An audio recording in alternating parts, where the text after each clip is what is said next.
remember the story about the KHIDR? Yeah? Okay. Now we're going to have another one here. It looked like the Muslim people love the KHIDR very much. Many stories about him. Yesterday we talked about why we have to hide. Remember, huh? Okay. Yes. So maybe the KHIDR, he's a real dervish, so he wants to hide all the time. So we don't see him often. He's just a spirit, like an invisible helper. Yeah? But I don't know why he's green color. He's green. Go green, huh? Go green, ever seen already? Like Milarepa. Huh? If I remember, Master Milarepa eating so much. Green, Green, no? probably, But this guy is not physical. He probably want to remind you to go green. Yeah. Be veg, go green. Yeah. Good idea. So the Muslim people has been going green before we even talk about it. It's always fashionable, eh? Actually, I should wear green all the time, no? But at least I have some word here, be veg, go green. Yeah? Save the? Okay, good. We are still saving it. We're trying. We try our best. Okay. We talk about the Sufism, remember? Yeah. Yes, and the Sufism is one of probably the revived Muslim at that time. We already talked about why in many different religions they have different denomination, remember? Yes. Yes. So Sufism is also one of the denomination for Islam. Perhaps later on they have to change the name, the title. In the Sufism tradition, there was a master called Ibrahim ben Adam. He was a master of Sufism at that time. Maybe enlightened, looked like, yes. Otherwise, they wouldn't have called him a master. And he sat in the forest. There was a clearing in the forest, and he was sitting there, contemplating on God, on Allah, yes. And then he saw two dervishes coming toward him where he was sitting. He welcomed them, and they talked of spiritual matters until evening came. When the night fell, Ibrahim invited the travelers to be his guests, at dinner. Immediately, of course, they accepted. What do you think? Would you accept it? Huh? Yeah. Is there anything else to eat there? Berries. Okay. A table was laid with the finest food appear before their eyes. Wow. Isn't that nice? Let's see where from. So, one of the travelers asked Ibrahim, how long have you been a dervish? Because this kind of miracle, yeah, must have been a long time practitioner. That's what they think. So Ibrahim said, 2 years. So one of the men said, oh, how come? I have been following the Sufi path for nearly 3 decades, and I have no such capability that you have shown us today, like you have manifested a banquet like this to us. He said he'd been practicing for 30 years, and he has not the capacity like this. Ibrahim kept quiet.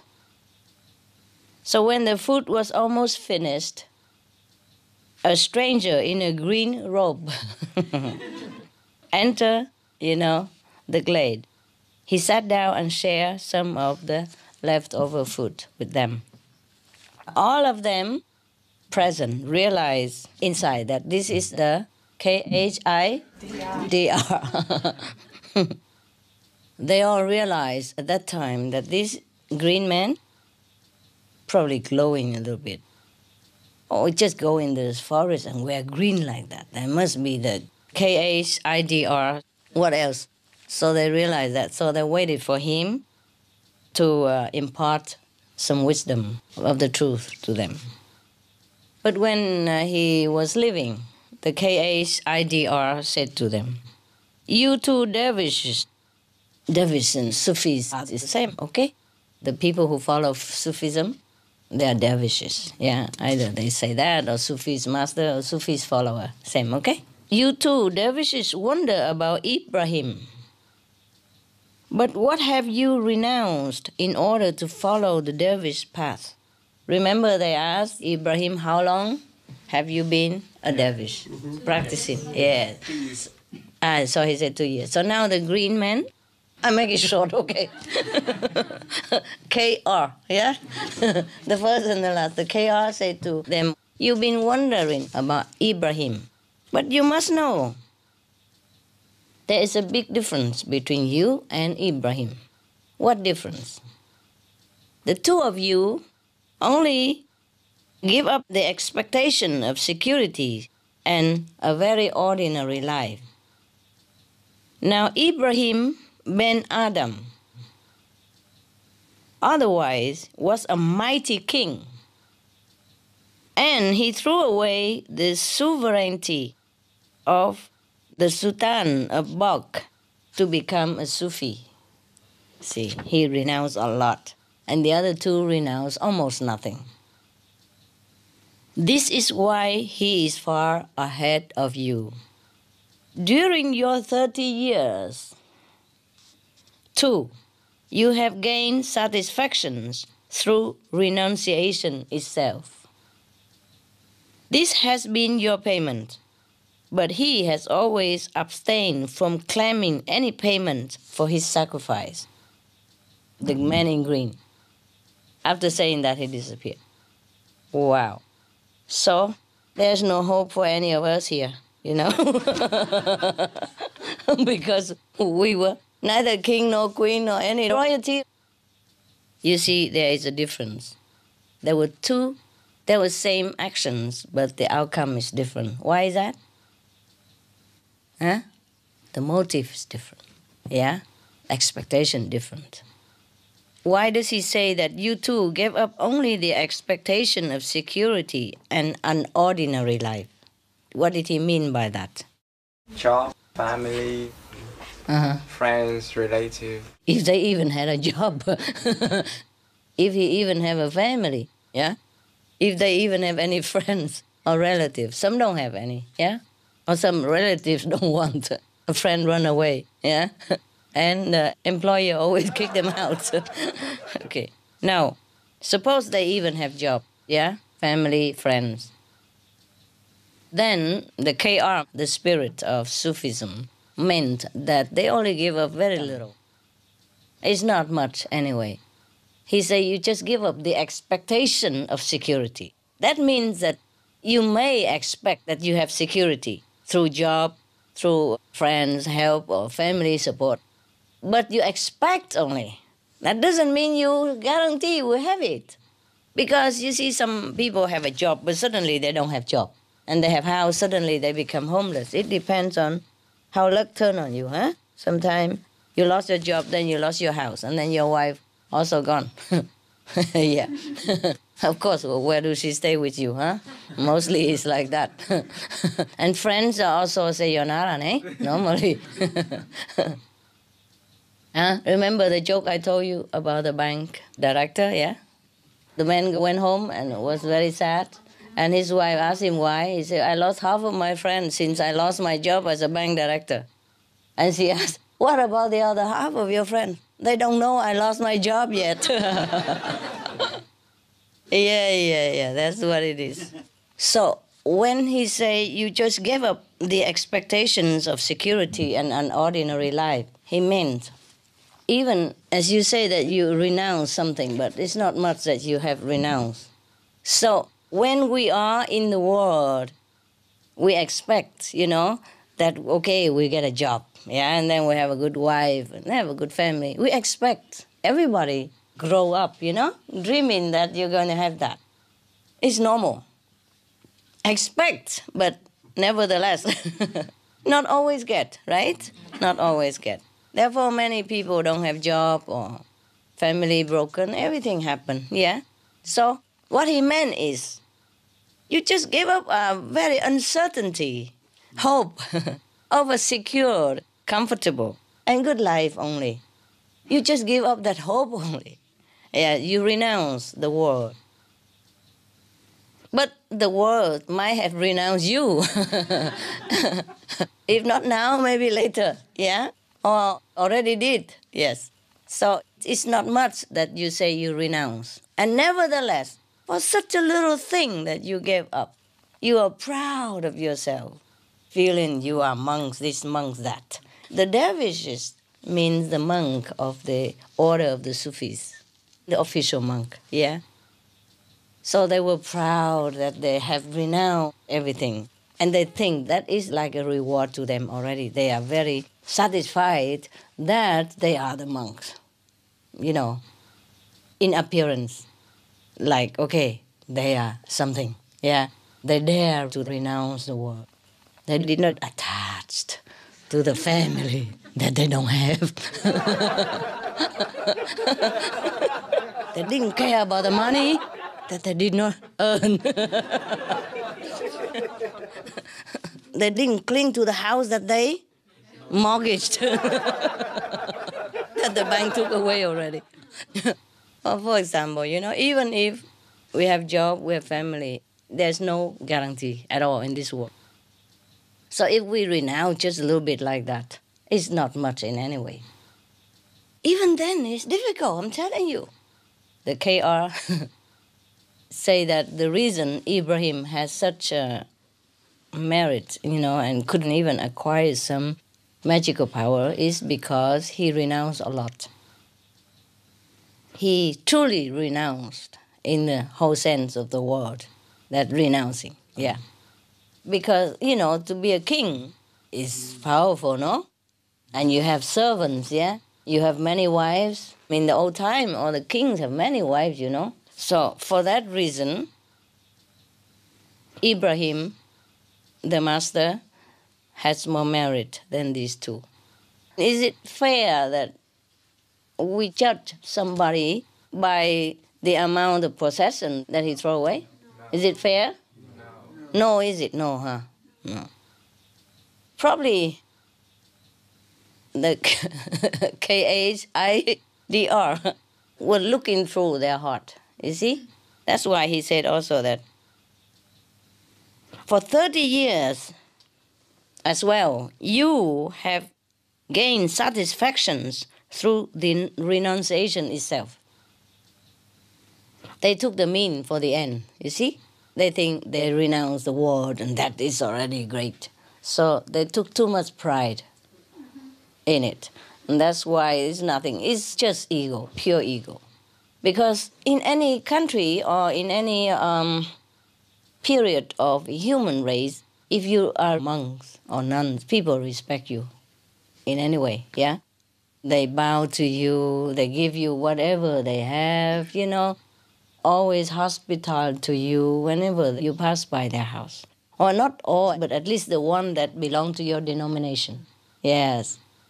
So people give them so much privilege. So the monks and the nuns would be very difficult to keep their ego in check. This is the most difficult to renounce, the ego. Therefore, these two guys, although they renounce everything that they have, if they had any at all, they still cannot renounce the ego. Because everybody thinking, oh, they are monks, they are renunciates, they are dervish, you know, they are holy. Yeah, they must be holy because they could renounce everything that a man cling dear to, you know. Even if he doesn't have anything, he still can hope to have something. Even, right? And even if he didn't have any wife and children, he still can dream about it, you know? Maybe one day he have. So, to completely give up all this hope and expectation, it is already something, no? How many people can do that? Therefore, they are revered and admired, worshipped by householders who are still thinking that they're clinging to their possession and families and affection and so on and so forth. Therefore, everywhere they go, you know, they get the royal treatment. So how can they ever be able to cut the ego? This is very difficult for them. I'm telling you all this to say to you also that heaven is also not fair. The Lord of Karma is not fair. You see? Ibrahim, the master, had this kind of magical power. It's no big deal, is it? He attained maybe astral level or a little bit above yet, so he can have this magical power. But it's already something, of course, yeah? He needs it in the forest. He can't go shopping, no? He's in the forest. He has no car at that time. So it's good that maybe heaven reward him with this magical power so he can transform things into food, yeah? Maybe he doesn't do that every day. Maybe he does it only when he have guests to treat them, you know? Good guests. So now, it's not fair, is it? Because the king, why could he be humble and satisfied now as a renunciate? Even though he looked for God attainment, yeah, to be one with God, fine. But for him, even though he renounced everything that is hard to renounce, of course, being a king and all, but still, you know, it's easier for him now because he knows everything already. He had everything already. And he knows that he could even come back if he wants to. So it's easier for him to be satisfied with less. And he has been used to with respect, yes, and revered by the whole country. So for him, probably he had enough. Yeah, he doesn't lack anything anymore inside, you know. He doesn't have the inferiority complex. He doesn't need any reverence from other people. Besides, he left the city. He went into the forest. Nobody there to test him. Yeah, nobody there to grill his humility or his ego or nothing. So it's easier for him to renounce that way, no? So I don't think it's actually 100% fair to judge the two monks by not being too humble and to praise King Ibrahim for being, too modest. But maybe it's just the inside, you see? Yeah. It's not that easy either. It's not that easy either. Remember the story I told you long ago of a prince, yeah? He thinks he renounced everything. He wants to come and learn with the famous master, enlightened master. And the master thinks that he's not ready. So he did not impart to him anything yet. He makes him work and wait. So the wife of that master feels sorry for the prince and say, why don't you give him something? You know, initiate him. Give him some instruction. You just let him work and wait like that. He's a prince, you know, and he renounced everything to come here. He didn't even bring servant or anything, so he's already very ripe. He's good, he's humble. The master said, you wait and see. Tomorrow, you throw garbage on him when he passed by, see what he say, and then come back, tell me. The prince came in the morning passing by, you know, in front of his house, and she throw garbage, you know, from the second floor, she throw it on his head. And he got mad. You, whoever did this, must know I am the prince so-and-so. If I was still in the palace, you see what happened to you. Oh, lucky to you that I, try to be humble here, etc., etc. Okay, so the wife told the husband, yeah, master husband, and he said, I told you, he's not ready. Okay, long time afterward, the prince was just trying to calm his mind and do some work for the master and serving in all humility, yeah, still outwardly, apparent, very humble. Do everything master say, yes, sir, yes, sir. And then the wife, felt sorry for him again. And he'd been working here a long time and he does everything we ask without complaining. He eat what we eat. He slept, the way we sleep on the floor, and he wears, humble, very tattered clothes the way we have. He doesn't ask for anything. So he must be right by now. He must be ready. He's a prince, Come here. And the wife also prestigious disciple, of course, nah? Yeah. Imagine if it's on the news, nah? CNN, 6 o'clock. Oh, okay, love it. So the wife keeps saying to the husband, the master, please give him something. She worried that he will be out of patience, yeah. Maybe she felt sorry for him, maybe because the wife is not necessarily be as a high level as the husband master, no? Even though they're together, but doesn't mean that the wife is the same level. So she judged differently than the master, yeah. She didn't know much of the human inward development. She kept edging him to give him initiation. What if he run away and then we lost the big disciple, no? Big fish, no? Yeah. So the master said to her, no, he's not ready yet. The wife could not believe him, you know. After all this apparent humility, you know, and so diligent work for a prince, you know, his hand already calloused and his feet, he walk barefoot, it is already look like a farmer now, and he wear tattered clothes and eat coarse food, and he doesn't look like a prince anymore, and he still hang on, yeah? She felt that he's good, and very, very sorry for him. But the husband, the master husband said, okay, never mind, okay, tonight, you fill your night pot with everything you can. You know the night pot? Yeah. And then in the morning, when he passed by, you throw it on him. In the old days, they don't have toilet in the house, nah? They they empty everything at night in the night pot, no? They're going out at night, it's dark when there's, you know, they live in a primitive area, maybe it's a tiger jungle or something. Yeah, and it's dangerous to go out at night, so they do it in the house, in the night pot. In the morning, they put it outside for the scavenger to take away. That is a normal thing before. That's why the scavenger have the job to do. Okay, now, in the morning, you throw it on him, and then you tell me how he reacts, and then we will see, okay? In the morning, she did exactly what the husband told her, the master told her. And then the prince, oh God, he jumped around and he smelled himself and he cursed heaven and hell, you know. But of course, afterward, he felt that he should not do that. Of course, he knew a little bit, but he didn't know who did it anyway. Okay, fine. So the husband told you? Huh? Told you? He's not ready. He's not ready. So the wife didn't say anything anymore. Until long after, maybe then one day, he will impart initiation to that prince. Yeah, the story did not say anything anymore. Probably say it, but okay, we understand, right? We don't need to know exact end, okay? Yes.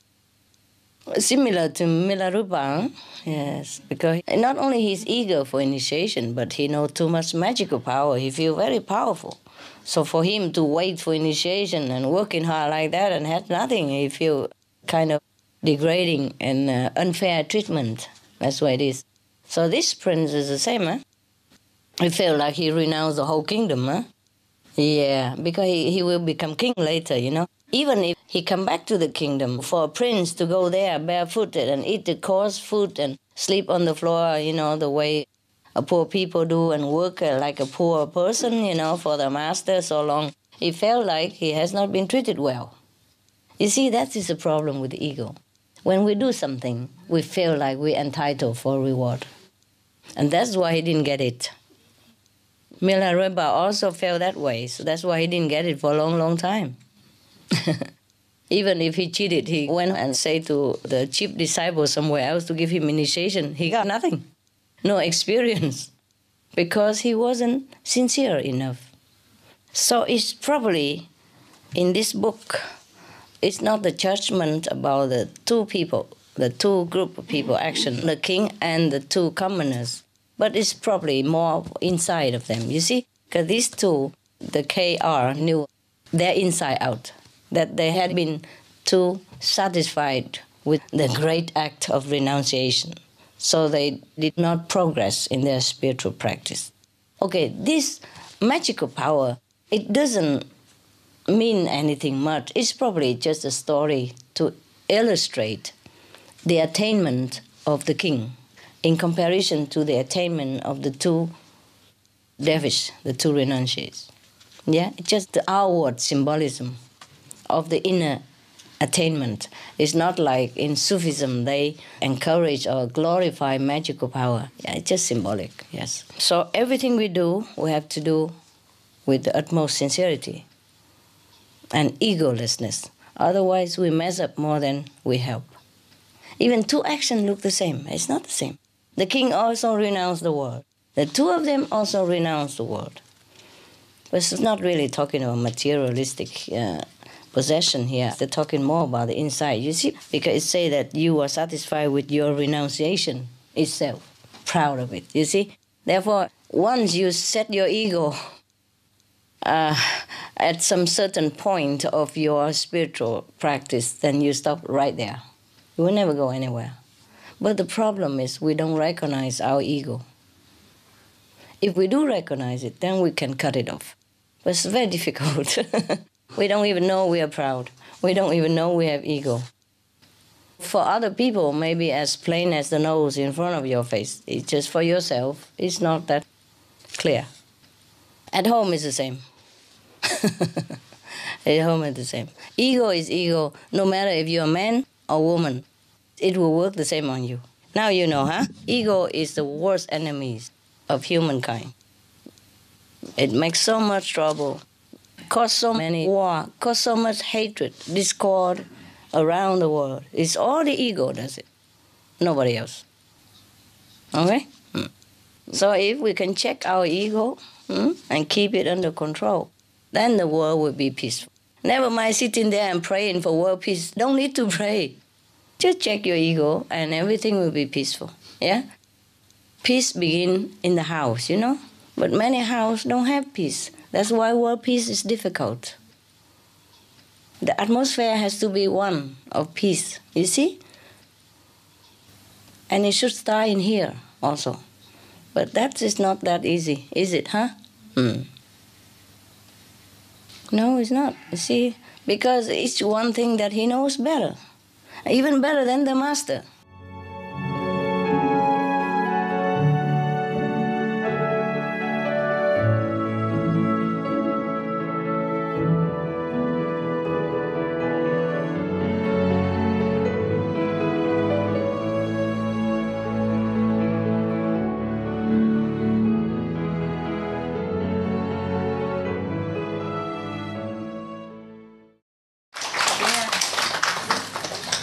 Hello.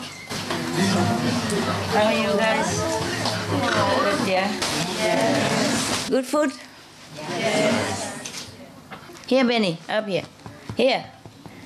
you can see yourself. Okay. Up. Oh, wow. Yeah. It's back to come with today.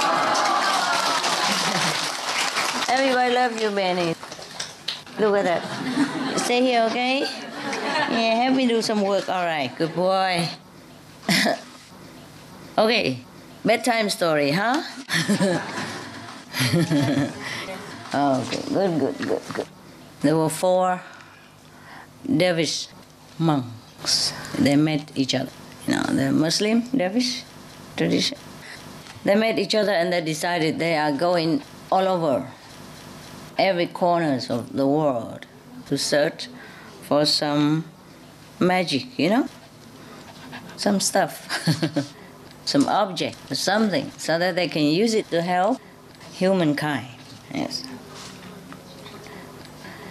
They think that they have studied everything that they should have studied.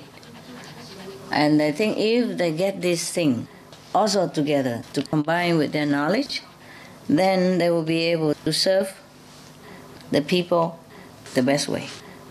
So they arranged that everybody should go in different direction, and then they will meet each other, you know, maybe 2 decades later. Wow, if they're still alive, these people are very, very optimistic, huh? Well, after 2 decades plus, they met each other again at the appointed area where they have probably parted before. And the first guy from the 4 have brought with him from very far away from the northern area of the earth a magical staff. Oh, like this one, maybe. Yeah, this is a magical staff. Yeah, I want to show you, prove it to you. Look at that. You see? Now I did the staff. And when I say Om something, it comes Om. Look at that. See? See that? Very magical stuff. Huh? This one has a very big magical property. Namely, if it's too hot, it will make me cool. When it's raining, it may keep me dry. Can you imagine anything more magic than that? Huh? Any better magic? No. This is a very magical stuff that I have here, and I'm going to keep it. I won't give it to you. Huh? But I tell you where to get them. Huh? In the shop, anywhere, 7-Eleven, 24/7, or 7-Up. Okay? So now you know I have magical power. Huh? All these years you have been suspected all along that I truly have some magical power. Now finally you saw it with your own eyes. Okay, tell everybody. Normally I hide my magical power, but it's a new year, I'm generous. I let you all see it. Black and white, now you know. Right. Not only I have magical power, I could even tell you where to get them. Huh? Wow, luckily I have a staff there. I did not know I would need it. You see, outside is dark, and I walk with Benny under my feet, so I need the staff in case it's more stable. 3 feet are better than 1, right? Remember the story I told you about the elephant?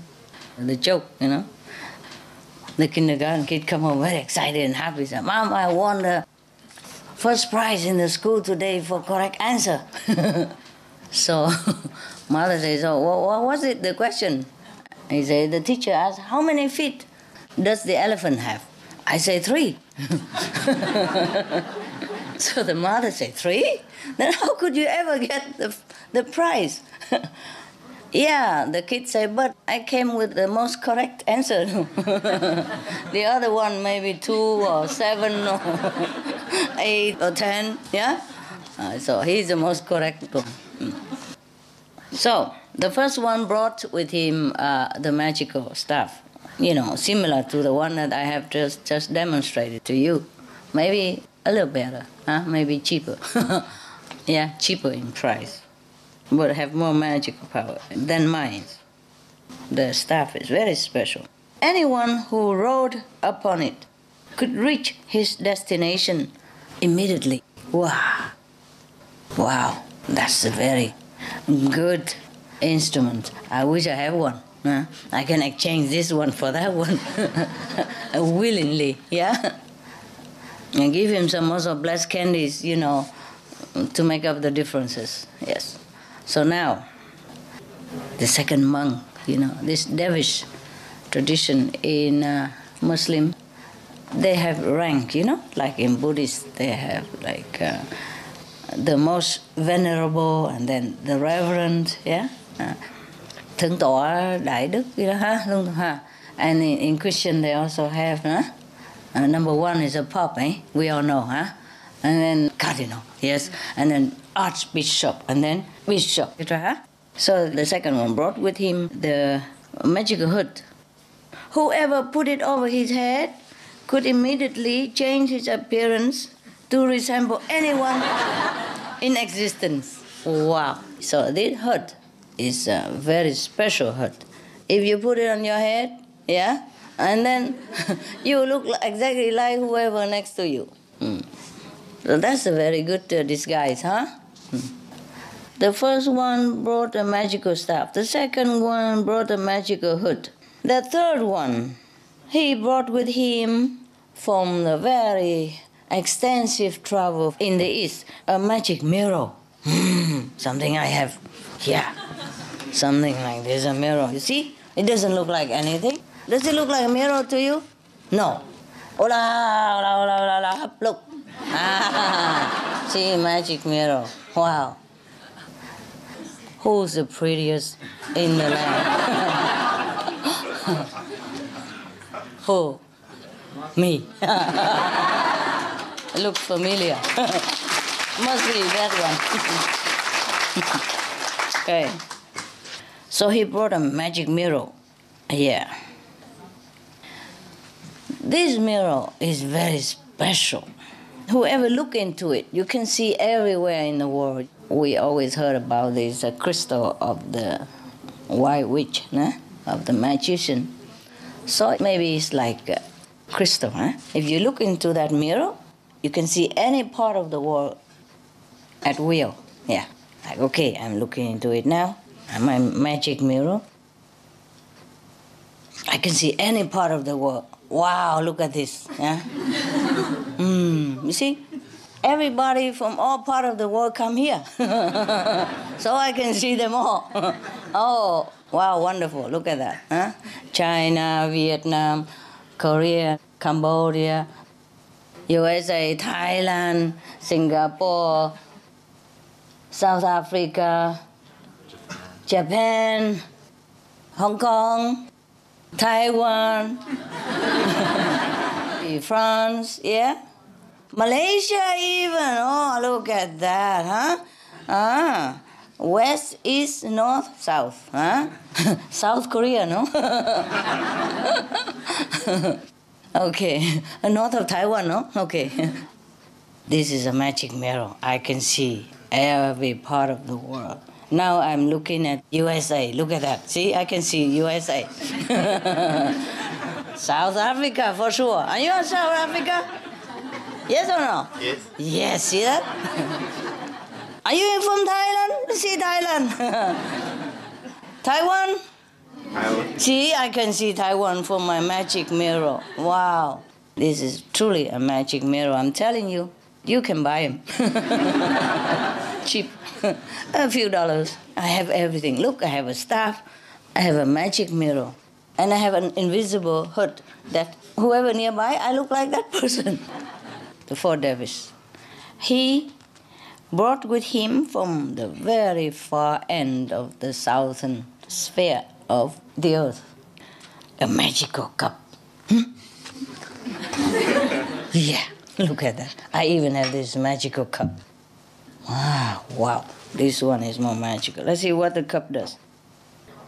Oh, any disease could be healed by this magical cup. Maybe not this one, the one in the book.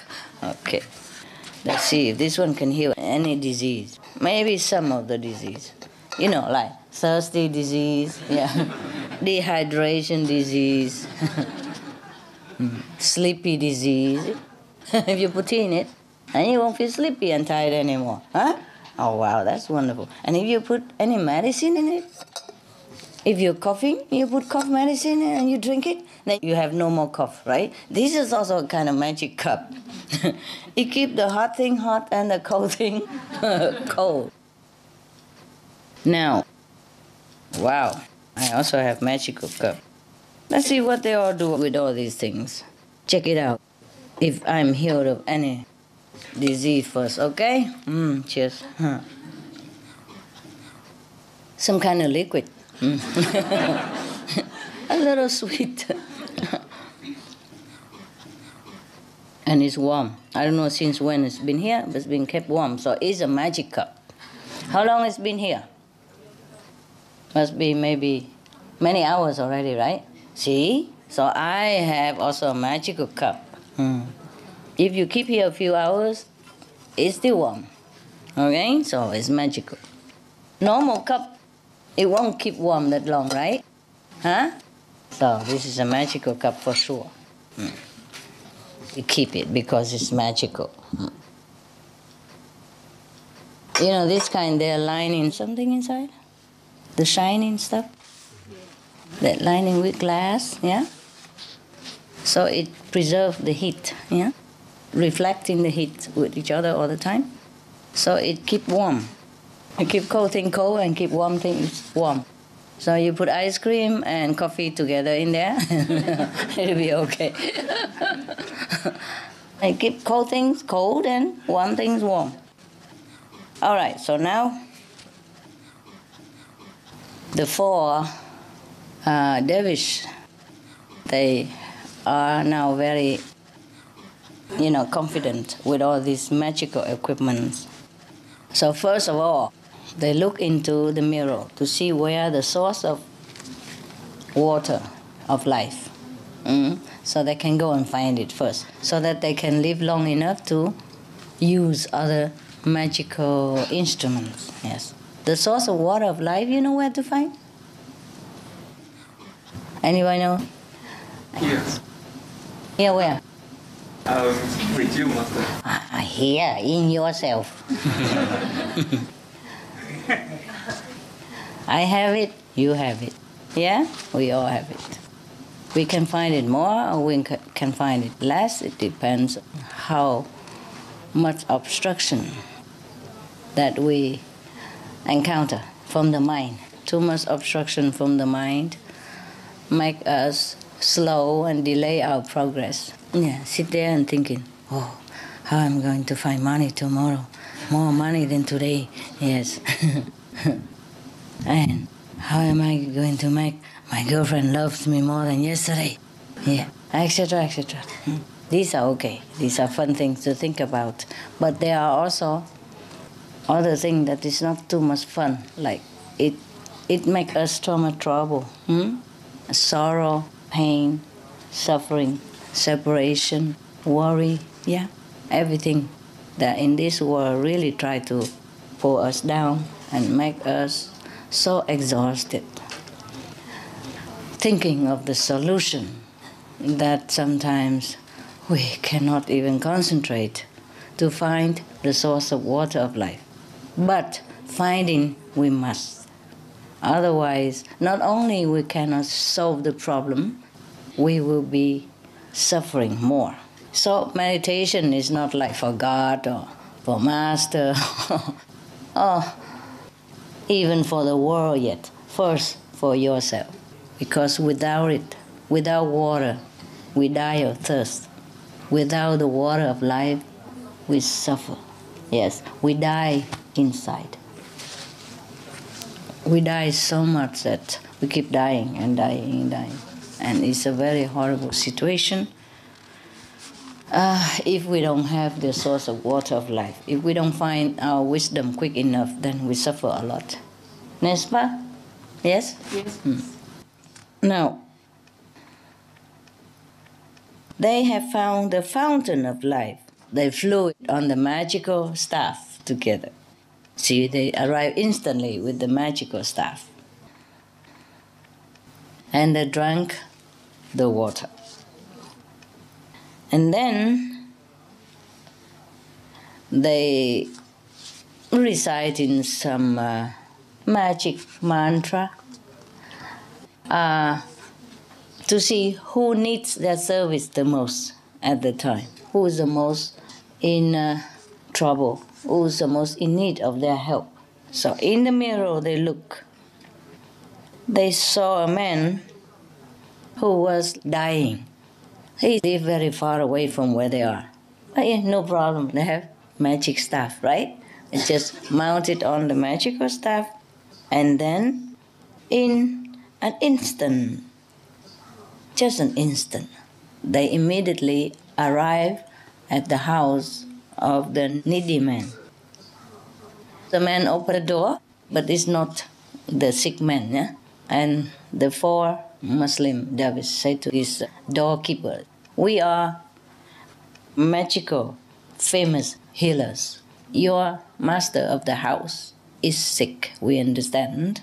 So we want to come in and cure him. Of course, the master of the house heard that. So he invited them in. Oh, but as soon as this man saw the four dervishes, his sickness became worse, like he has been hit by a stroke or seizure. Ooh. So immediately he ordered his servant to throw them out. Who wouldn't? Huh? Would you? somebody come and say, oh, he come to heal you, and when you saw them, you become worse. Your illness become aggravated. Wouldn't you throw them out? Yes. While they're being kicked out, the servant explained to the 4 monks that, the patient, the master of the house, he doesn't like Muslim. Yeah, he hates the dervishes. So now they came out, they put the hood on their head. Yeah. So they changed themselves into some different appearance, 4 completely different healers, so that the patient would feel more at ease and safe and accept their presence.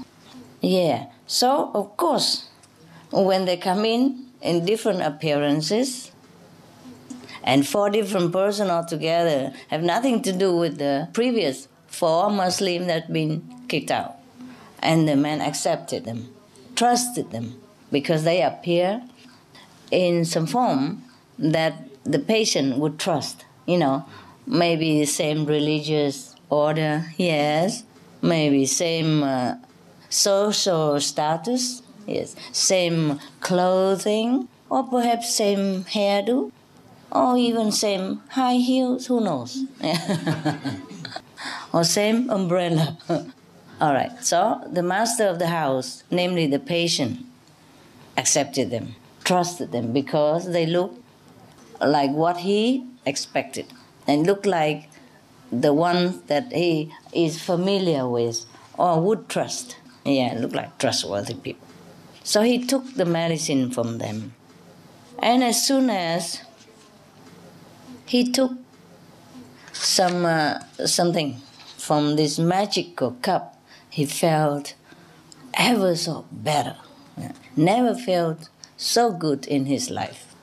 Now, because this master of the house, the patient, he's a very rich man. After he was healed, he rewarded them with a beautiful house so that they can settle down. So they continue to stay in this house, yes, and every day they go out to different places and healing people, helping people, whoever is in need, and whoever accepts them. And so in this manner, they are serving mankind in different places, in different ways. One day, 3 of the dervishes went out, yes, and only the one with the magic cup stays at home. And then suddenly, the soldiers came to their house and arrested him, the one with the cup. He was very afraid, yes, to know what happened, but it turns out that it was nothing to worry about, because the king of that country had heard of their magical power. So he wants to take this man to the court in order to heal his daughter. Yes, his daughter is sick, that's all. Because she has a very strange illness that no other doctors can heal her. Now,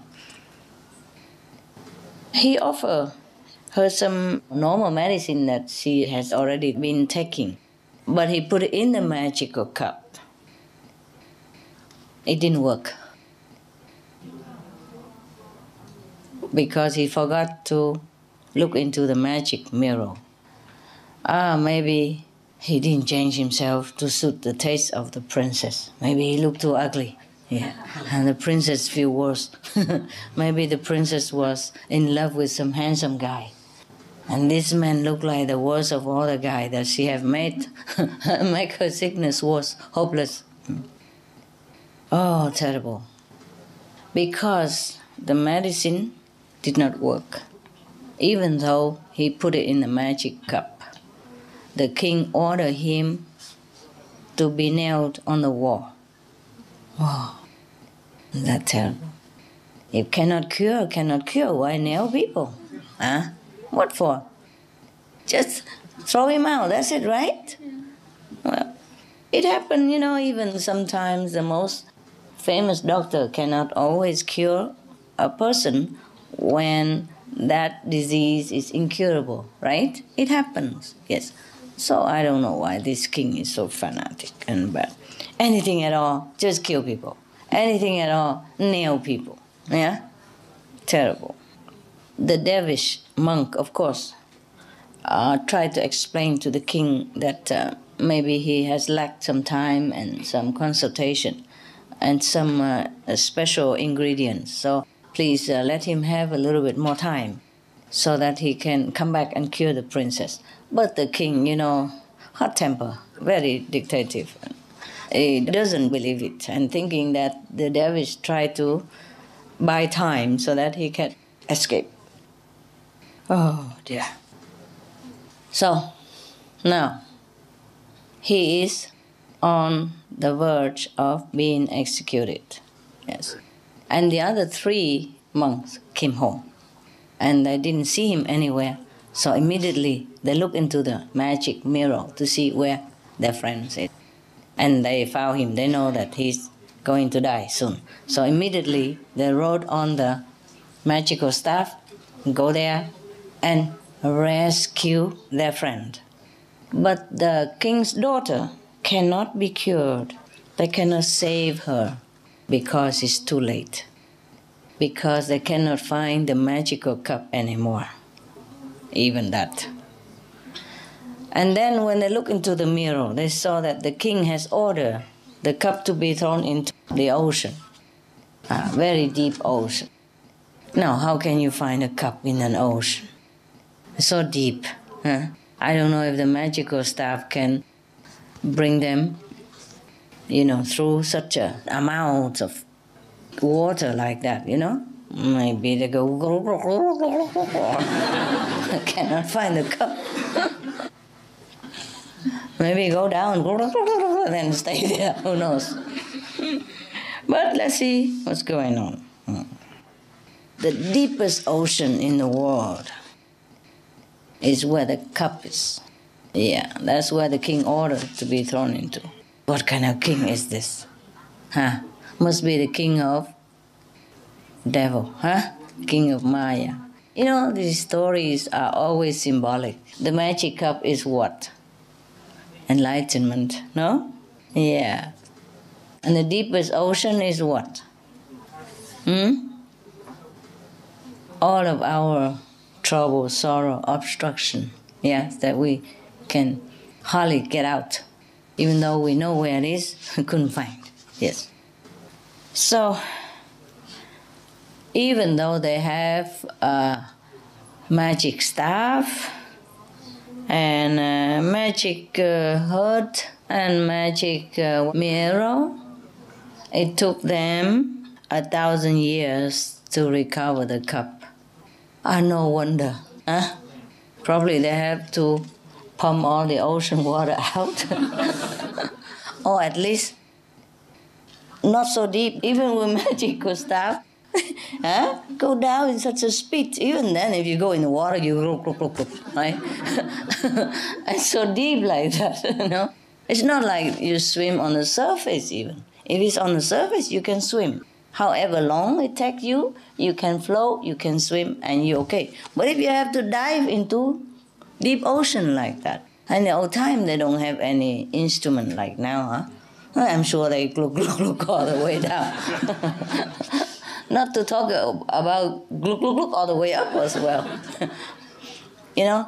When somebody throws something in the ocean, it doesn't just stay like that and may be easy for you to find, no?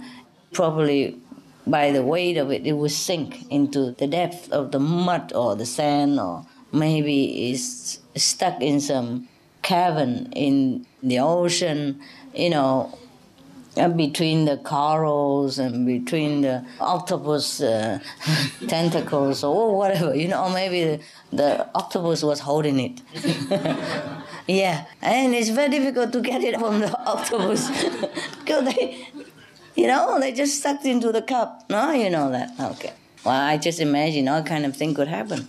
In the deepest depths of the ocean, everything could happen, right? Yeah. So, see that? Thousands of years.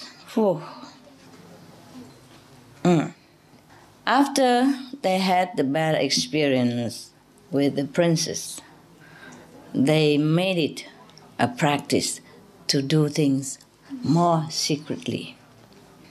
Whatever they do, they will make it look very logical, like a simple medical method or something like that. Logical, explicable way. Like if they use a cup, they would probably put some, aspirin or something in it and say, you see this medicine? Yeah, it's been known to cure so and so sickness, including headache.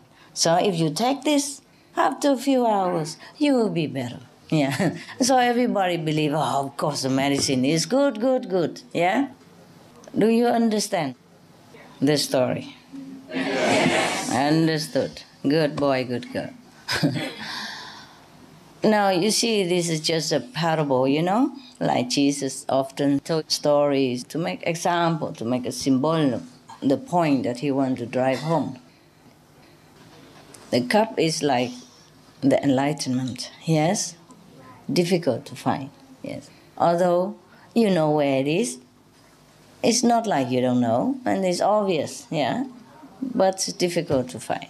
Where there are obstruction, the social preconceived idea about what enlightenment should be, established orders, maybe of religious belief, maybe of tradition, maybe of anything.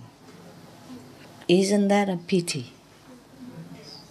What is so obvious to us, we can see it with a magical mirror, for many people, is something so mysterious, so inaccessible, so impossible. There's nothing really. It's yours. You have it. All you do is just get in touch with it. And then you have everything else. And then all your worry, your anxiety, your trouble will disappear. Trouble, anxieties, worries, they are also diseases. Yes? And sometimes, because of worry, anxieties, it manifests into the physical body. It becomes a real, physical disease. It begins first in the mind, somewhere in our thought, in our pattern of thinking. They call it stress sometimes. I'm so stressed out, I freak out. Something like that. Who is it that freak out?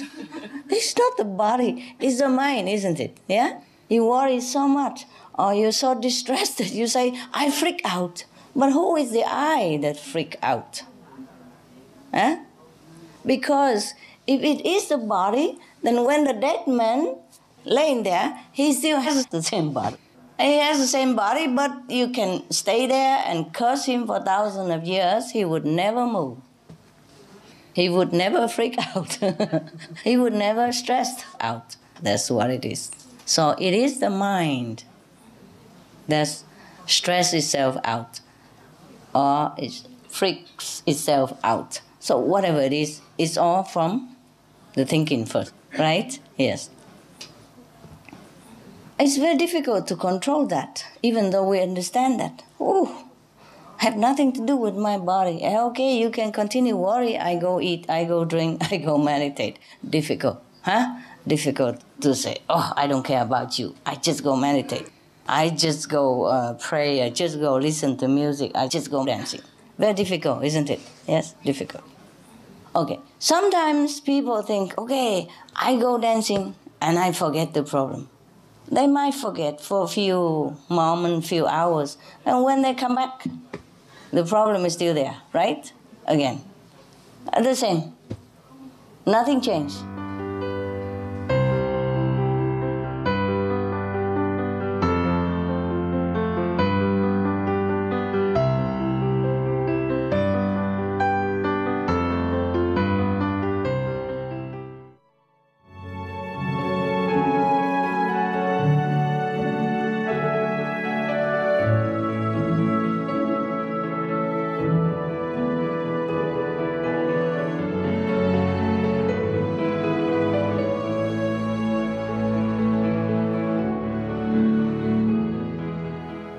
I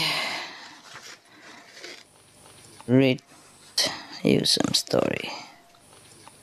The story of a world champion. The guy is a number one, champion, world champion. Long time ago. There was a guy. He has a lot of special talent. Yes. He is very diligent in learning. Yes. He's good with his hands. Yeah. And he's diligent. Therefore, anything he can learn, and learn fast, and he does it good. When he's only at the tender age of 20 years old, he was already famous as the most talented artisan. So he became very, very arrogant. Yes. And therefore, he decided that he's going to learn more and more of this other skill so that nobody can compete with him. Thus, he became even greater and greater, and more famous. Yes. So he packed his tent, with his steel cup. You know, the one that you use for Mary in the retreat. Yeah. And then he went all over the place to try to learn different skill and different art, of different trade. Not just in this country, but he went all over the world. Every country, every nation, every little corner, every village. If he heard of someone who was skillful in some special craft, then he would go there and try to learn it.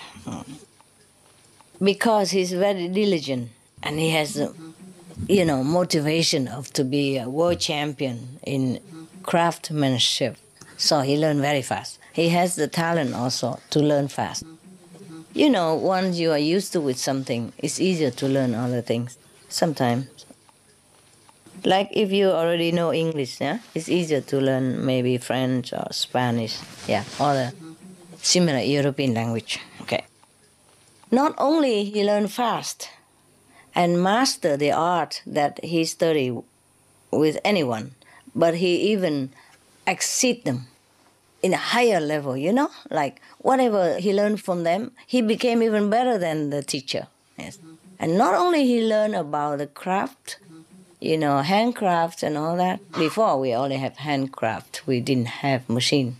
Anyway, he's famous for a good handicraft person, and in any art at all. Because handcraft, there are many things, like lamp, or you have woodcraft, carving, sculpturing, yes. All kind of things he can do. He learned all and he exceeds them all. He's the best. Not only that, he even knows feng shui, Yes. He even knows how to cook. Yes. He learned all the cooking, and maybe now and again he show off on the Supreme Master television. You never know. Check it out. Check it out, his website. He knows even singing. Yeah. Playing musical instruments and all that. So he's excellent in all fields. He could even play Chinese chess. Mm-hmm. And he could also play cards, like blackjack, whatever you call it, white jack and yellow jack. All kind of jacks he can play. So he really knew many things, yes. Now he feels more and more great about himself. So he decided that, okay, he's going to go all over the world to have competition, yes, to show off his talent, to see who can ever win him at all. He's sure nobody can, because he has learned with the best masters of all arts, and he exceeds even the masters, so who can even defeat him? Oh, wonderful. So he make a journey now.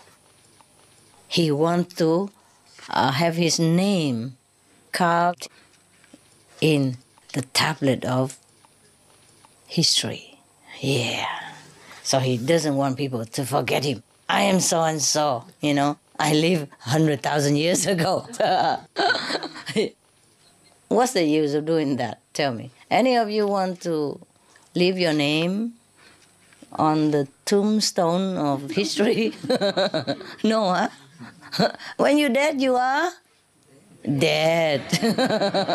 When you're dead, you are dead, right? Correct. Thank you. Possible that when you're dead, you're still alive somehow? So, who is there to look at your name? Even if your name is carved on the greatest tombstone in the whole world, and when you're dead, can you read it? No. Maybe you can. Who knows? You're not dead yet. You don't know. Almost everyone like to leave his or her name, into the history, to the record. I don't know what for. Suppose we can eat it, then it's not too bad. Or suppose we can spend it in some way. Suppose we can keep it always in our body and our mind that we know it after we die, it would be not too bad. Maybe we could know it after we die. There are ghost stories, A love story, but ghost story also. So maybe the ghost, the deceased, after they die, they probably go back to their tombstone to have a look at their own name and, how people revere them. Possible, eh? Possible that you will derive some pleasure after you die. If your name is on the wall somewhere. If we have not died, we don't know yet, huh? Well, we do know, right? But because when we die, we don't stay around on the planet, that's why. Every day you die, but you go somewhere else, huh? You go up to the higher level. So you probably don't know the pleasure of the guy who leaves his name on a tombstone and who hang around on the planet as a ghost. Okay, would you prefer that? Or having no name and just go straight to heaven? Yeah, that's better. Second option, eh? Much better. That's right. So, he wants to be world champion of everything. So now, one time he passed by a neighboring country, and then he saw in the crowded street of a big city, there was a man. That's a man. That was a guy. That was a guy in the middle of the crowd, in the middle of the big city. You see? So when there is a man, even in such a crowd, such a big city, you notice him right away. He's a man. Yeah. He was selling bow and arrows. Okay. This man is also a kind of repairer for this kind of thing, a bow and arrow, yes. And then he was standing there with everybody else, watching this master of the craft, like bending the wood and taking out the arrow and twisting the wire, and things like that. It's very, very fast and very flowing, so skillfully, so masterly. And he was standing there and he looked. He felt too bad already, that he didn't know this thing. So he was thinking to himself, if I'm going to compete with him in his craft, I'm sure he will win. Yes, because he's too good. So he come and, pretend to be humble himself and learn the craft from the man. 3 days only, he learned everything from the master. Not only that, as usual, he could make it faster, better, more skillful. Better than the guy. Yeah, this is special. So he say goodbye to the master of the bow and arrow and then leave again. And then one day he passed by a river, so he need a boat, So he was sitting on a boat. And there was a boatman who was rowing the boat. And he looked at him with his big muscle, you know. The boatman with big muscle, like this, you know, similar to this. See that? Yeah. And so he was thinking, oh, lucky I have not dared him to compete with me in rowing boat, or else I will lose for sure. So he was also begging humbly with this boatman to learn the art of rowing. Yeah, 2 days only, he succeeded in knowing how to row the boat. And even better than the teacher, of course. Huh? He's a champion, you know, he's a guy. Huh? He's a Z guy. Okay. And then one day, you know, he went past another country and he saw a beautiful palace, a royal palace with so much splendor and artistic carving and all kind of fantastic detail that he has not seen anywhere else. So he was thinking, oh, this must be an extraordinary architect. So he, of course, keep asking people about his address, his email, and all that. And then finally found the architect. And also learned with this architect.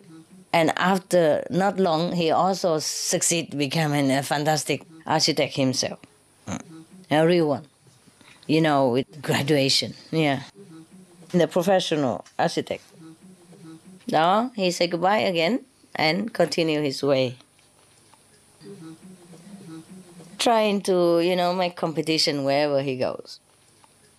He went around about 16 countries.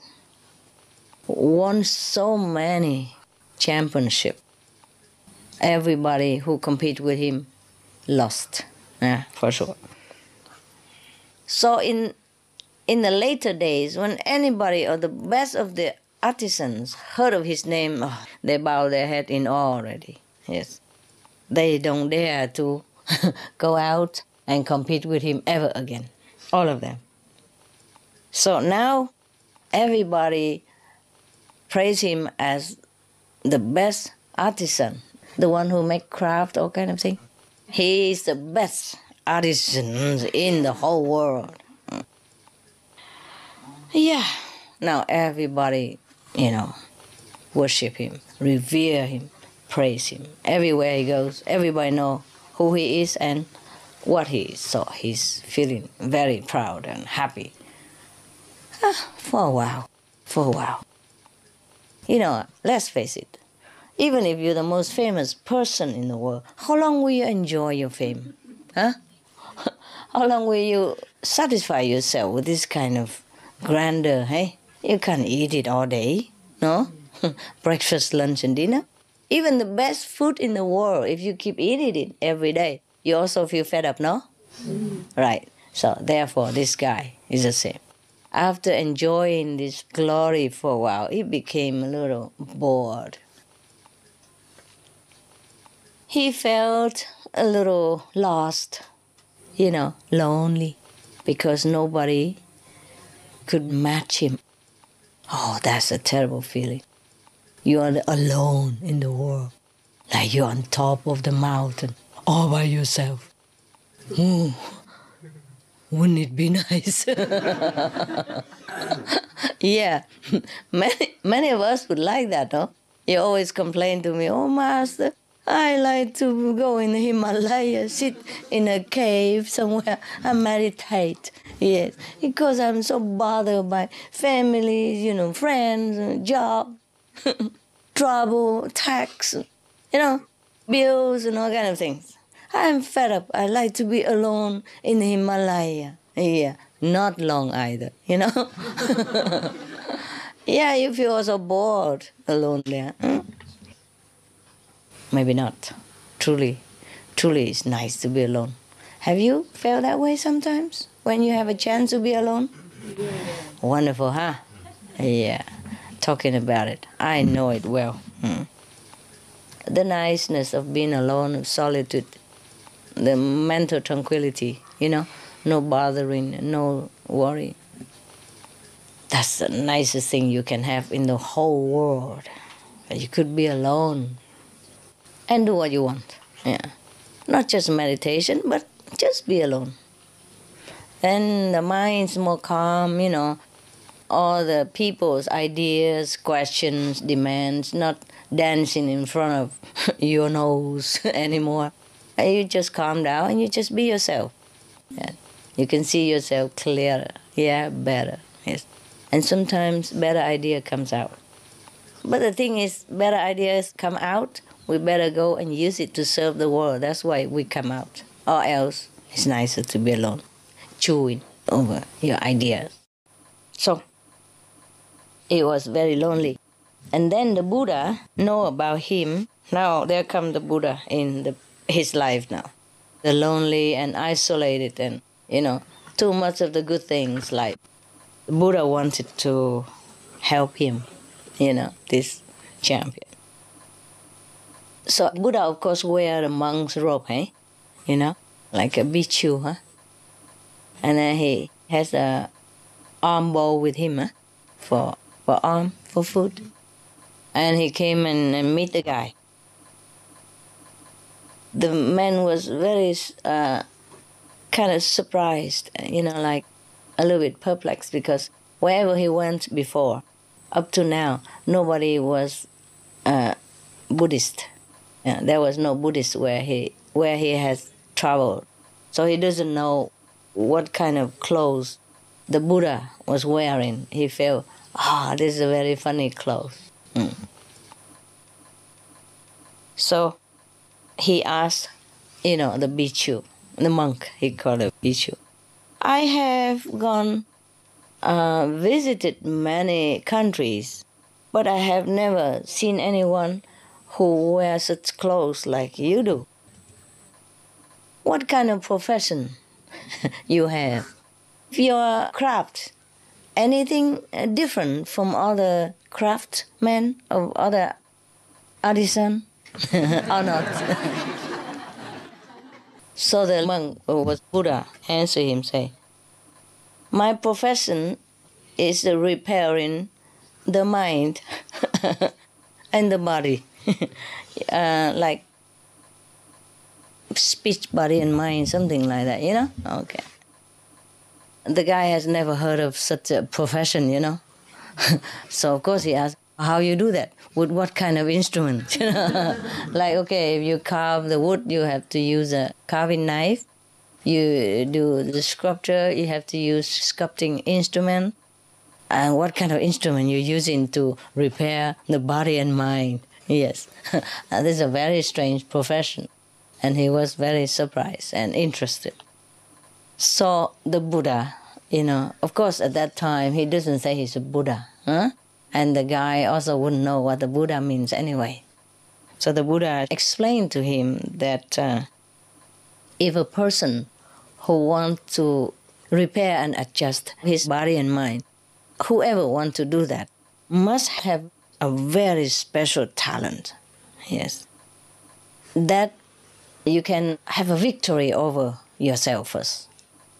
Because if you have not had victory over your own self, then you're not a champion yet. You're not great yet. Yes.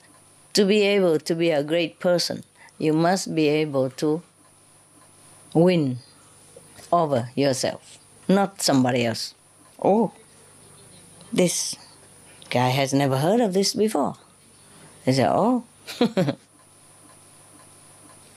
If, the Buddha continued, if a person has attained this state of his mental victory, over his own self, then he became a very bright, illuminated person.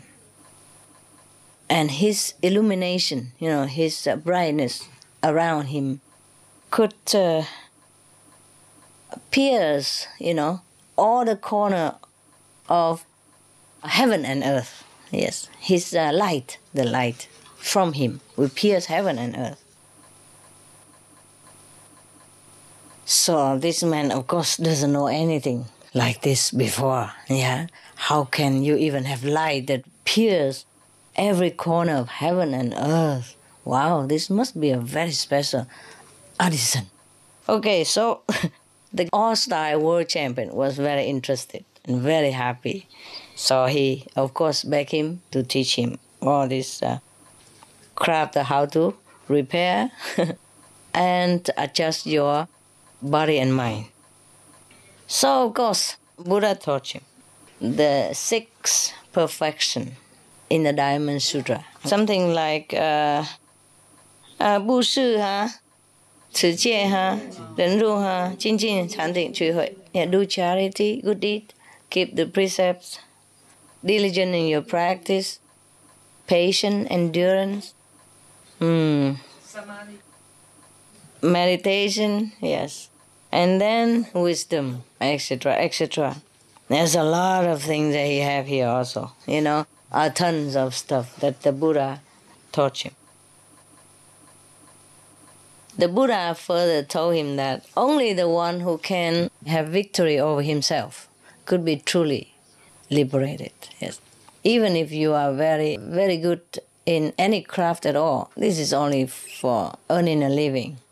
Even if you win over the whole world, you're champion of the whole world, this is only temporary. Yeah, nobody remember afterward, and you can't do much about it. You still die like everybody else, and you will not know where you're going. So, the Buddha kept teaching all that. He said that if you learn to have victory over yourself, that is the best victory, the only victory you should have. And then you will be able to liberate yourself from the circle of life and death forever. I agree. Don't you agree? Yes. Could be like that, huh? Should be like that. So after just listening to the Buddha's advertisement, the champion, of course, loved very much and, respectfully bowed to the Buddha and request him to teach him. After a while, he also became Arahant so quick. Luckily, he didn't surpass the Buddha like usual. He became Arahant. That is a very enlightened person already. This is a story in a Buddhist scripture. Huh? Probably it's a true story. Yes. I don't know who told the story. Maybe the Buddha told his disciple and the disciple recorded.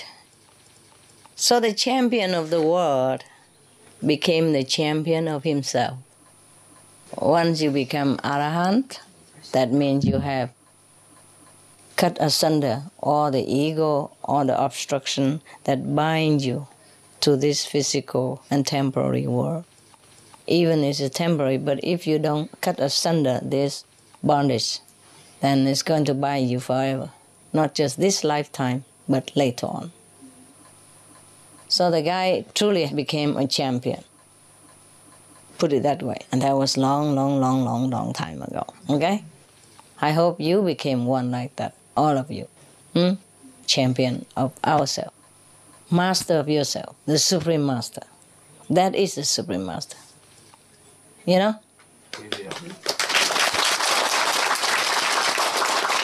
Okay. So, it's no big deal to become a champion of any kind, even boxing champion or karate champion, anything champion. If we don't win over ourselves, then it's no use. We will die. A weak body like everybody else. And it's just good for the worm. At least good for something after we die. Okay. Now, this is a very good story. You know why? Not because he has win over himself, but because I'm surprised that such a guy, so talented, champion of everything, and still can have enough humility to learn with the Buddha and became an Arahant. That surprises me, and that impressed me a lot. Because most of the people in the world, if they are somebody, it's difficult to become nobody. Because in a spiritual practice, we truly have to become nobody in order to become somebody, right? The ego has to be gone so that we can do great things. Because ego is the worst thing that obstructs us all the time. If we think we are something, we are somebody, we are so great, we know everything, then it's very difficult for true knowledge to emerge, not like to get it from anywhere, but to emerge from ourselves. The ego is there, keep thumping our true self down, and we just think, oh, I am a good artisan, I'm a good jeweler, yeah, I'm a good shooter, I'm a good lawyer, I'm a good doctor, I am so and so and so. But in fact, we are not only that. This is just the thing we learn from the world. Everybody can, yeah? Everybody can. If we're diligent and with a little sharp attention, we can learn to master any art in the world that can be learned, you see? But we are not even the need. We don't even need to learn. We are not the mind, we are not the brain that's learning. After we die, even if we lay there, full brain, full body, and we don't function. So the guy who keep the body function, that is the real guy. That is the true self, and that knows everything without learning, without needing of any craftsmanship, any study, or any practice.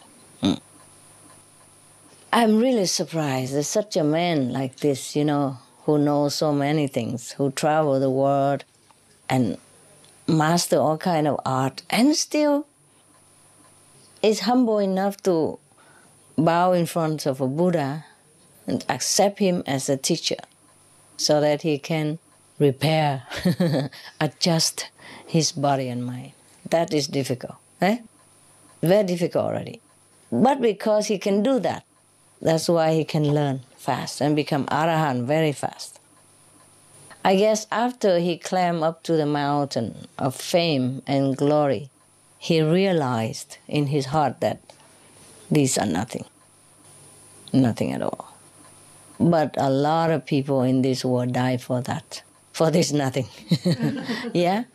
A lot of war has been fought over this nothing. A lot of life has been lost over this nothing. Fame, glory, empty stuff. Yeah.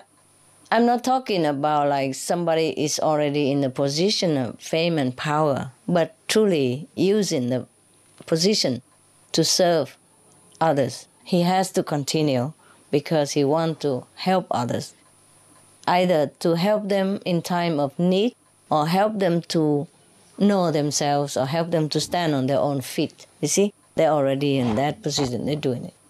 But these people, they truly want to serve. They don't have the heart to want to gain something, even if they had the position, great position or not great position. It's not their motive to gain some attention. In fact, these people mostly, they don't really like attention too much.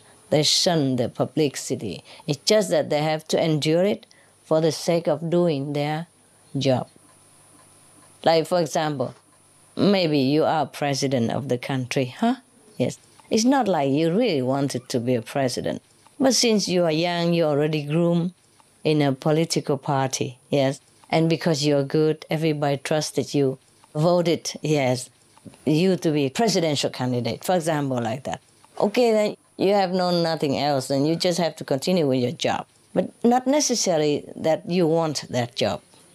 You do it because people trust you, because people want you to do it, to serve the country or to serve other people, to serve the world in whatever capacity. So it doesn't mean if you are president that meaning that you really want fame and gain, and not necessary. It's in the heart, yeah? No matter what you do. It's not the outside that counts, it's the inside that you know yourself, whether you are stuck with the fame and glory or not, yes?